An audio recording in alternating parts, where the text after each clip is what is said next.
Herkese merhabalar, ben Huri. Huri Metek Mutfakta kanalı ve mutfağıma hoş geldiniz. Evet, evde ekonomik, lezzetli, fırın kullanmadan harika bir kurabiye tarifi hazırlıyorum. Evet, tarifimi hiç bekletmeden hamurumu hazırlayarak hemen başlıyorum. 125 gram tereyağı, 1 çay bardağı toz şeker, 1 çay bardağı sıvı yağ, 1 adet tam yumurta, 1 paket vanilya yoğuralım. 5 çay bardağı unu azar azar ekleyelim. 1 paket kabartma tozu ekleyerek hamurumuzu toparlayalım. 2 fırın kağıt arasında şöyle orta incelikte hamurumuzu açalım.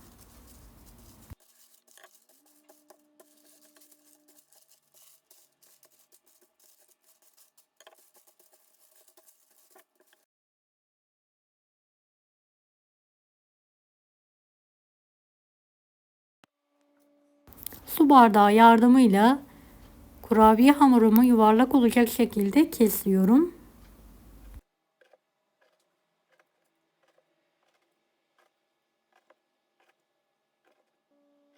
Beni hangi ülkeden veya şehirden izliyorsunuz merak ediyorum. Yoruma yazarsanız sevinirim. Evet, yuvarlaklardan artan hamurları tekrardan topladım, açtım. Aynı işlemi yaparak bu şekilde hazırlıyorum. Tavalarımın üzerine pasta alt tabanlarını yerleştirdim. Üzerlerine kurabiye hamurlarını koyarak kısık olacak şekilde kapağını kapatarak kurabiyelerimin üzeri tamamen pişene kadar pişiriyorum.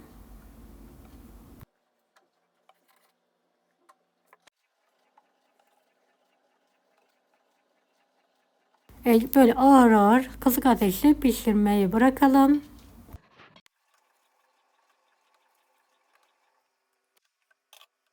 Şöyle bir kontrol ediyorum. Bir bıçak yardımıyla kaldırıyorum. Dikkatli bir şekilde ters çeviriyorum. Diğer taraflarını da pişiriyorum. Bu aşamada çok dikkatli olmanız gerekiyor. Kurabiyeleri kırmadan çevirelim. Erken çevirirsek dağılma oluyor.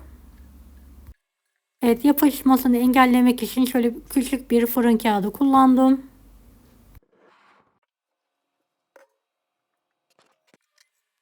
Evet, alt tarafları piştikten sonra çevirerek kurabiye hamurlarımı pişirmeye devam ediyorum.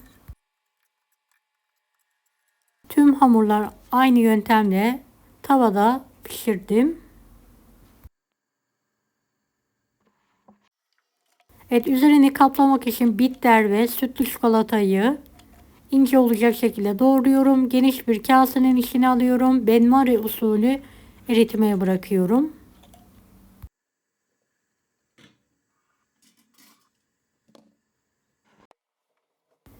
Evet, benmari usulü eritirken buhar veya bir damla su damlamamalı. Sürekli karıştırarak topa çözelim.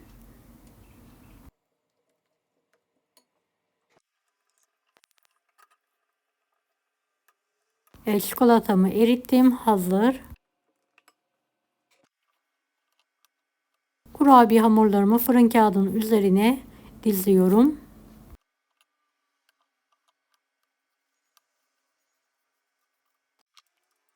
Fındık kremam var. Aralarına bolca fındık kreması sürüyorum. Dilerseniz daha farklı malzemeler de kullanabilirsiniz.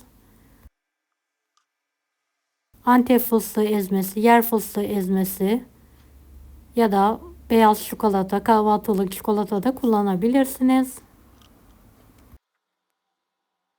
Evet, üzerlerine tekrardan kurabiye ile kapatıyorum.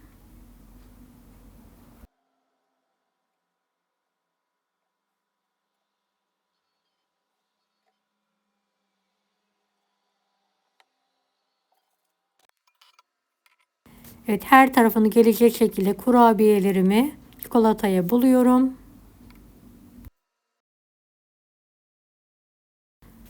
Aynı Aynı yöntemle tüm kurabiyeleri kaplayalım.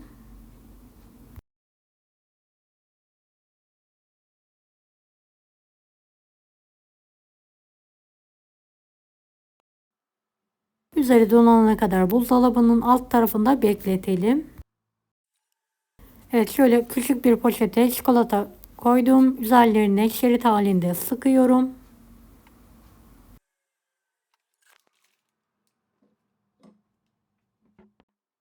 Evet, üzeri de donduktan sonra servis tabağına alıyorum.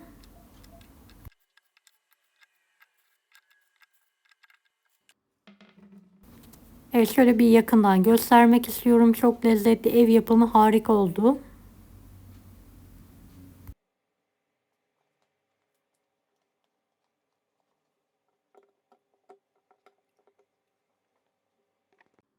Evet, diğer kurabiye yapımımı başlıyorum hemen.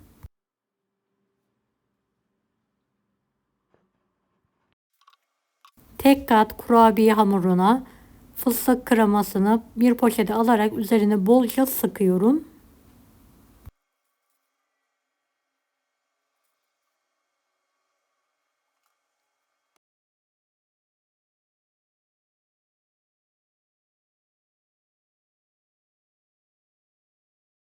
Daha sonra yer fıstığıyla üzerine kaplıyorum.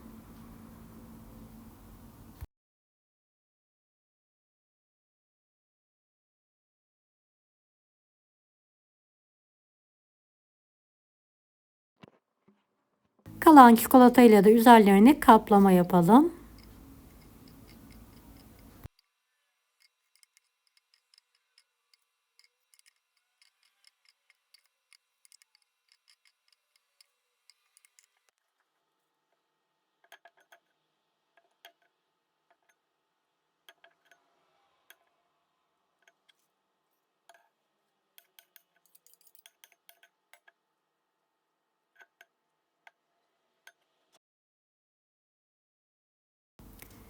Evet, buzdolabına kaldırarak çikolatalarının donmasını bekleyelim.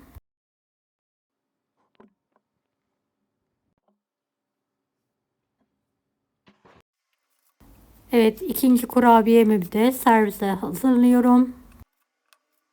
Çayın kahvenin yanında tüketebileceğiniz harika bir kurabiye olduğu, mutlaka deneyin.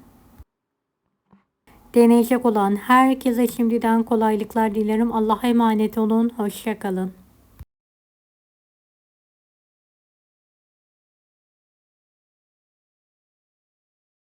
Daha farklı tarifler için bunları da izlemeyi unutmayınız. Kolay gelsin herkese.